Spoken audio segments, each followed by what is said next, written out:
It's the Phoenix, Arizona weather discussion for Tuesday, the 14th of September. I'm Michael Groff. Dry conditions, temperatures remaining above average, although gradually lowering as we go through the rest of the week and heading toward the weekend. What about some rain chances? Any shot at any rain anytime soon? Well, we'll talk about that as well as we get into it here, looking at the almanac from yesterday. 108 degrees the afternoon high. That just missed that record of 109 set in 2000. The morning low was 83, the normal high 102, the normal low 79. And taking a look outside now at 4:30 a.m. Yeah, it's still dark out there, clear sky, and we are sitting at 84 degrees at Sky Harbor, dew point at 54, relative humidity 35%, the winds are light, and the barometer is steady. The upper air look shows a flat ridge here, a 588 ridge across the greater Southwest, and that's going to keep us hot and dry for the next few days. But the ridge is gradually weakening, and as it does, temperatures will trend down at least a couple more degrees before all is said and done.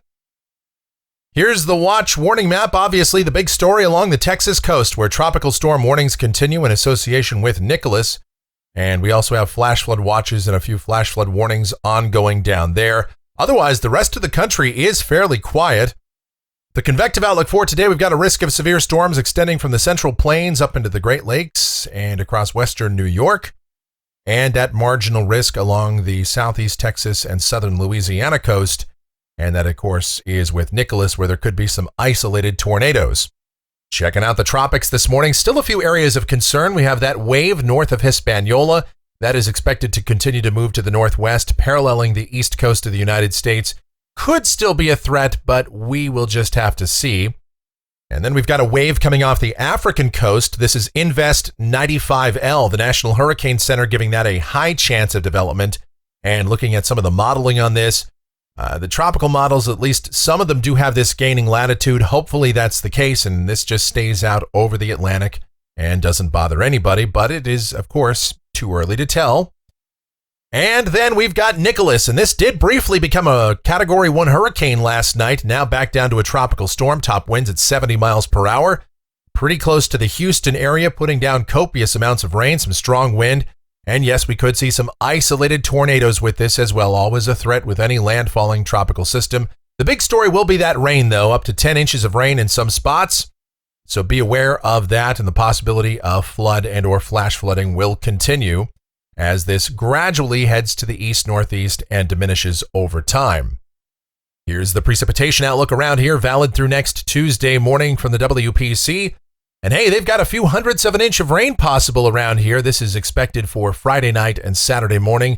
What's going on with that? Well, we'll get into it as we dive into modeling. Here we go. This is the GFS, the 06Z run, valid at 2 o'clock this afternoon. Flat ridging across the southwest, upper heights around 588 decameters, so you put it all together. Down at the surface with that dry air continuing, sunny sky, high temperatures 104 to 107. Tonight, clear, dry, overnight lows 70s to low 80s. Tomorrow, sunny, continued hot.